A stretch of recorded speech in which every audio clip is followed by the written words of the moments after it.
জঙ্গলে যেখানে সূর্যের আলো গাছের পাতায় পাতায় আটকে যেত, সেখানে বাস করত এক ছোট্ট উপজাতি। তাদের নাম ছিল ইন্দ্রাণী।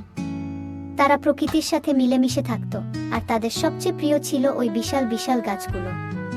প্রতিদিন সকালে সূর্য ওঠার সাথে সাথে ইন্দ্রাণীরা গাছের গোড়ায় এসে বসত।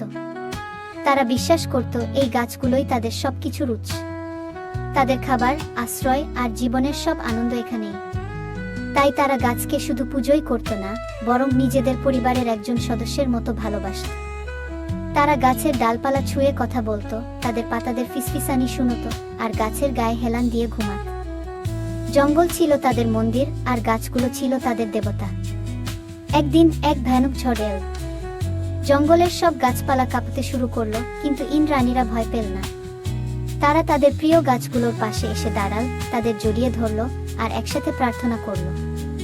আর আশ্চর্যের ব্যাপার কি জানো? সেই ভয়ানক ঝড়ও তাদের স্পর্শ করতে পারল না। গাছগুলো যেন তাদের সন্তানদের আগলে রাখল।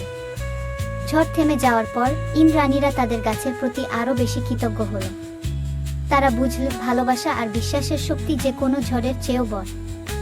সেই থেকে ইন্দ্রাণীরা আরো বেশি করে তাদের গাছদের যত্ন নিতে লাগল, আর তাদের এই গল্প আজও জঙ্গলের বাতাসে ঘুরে বেড়ায়।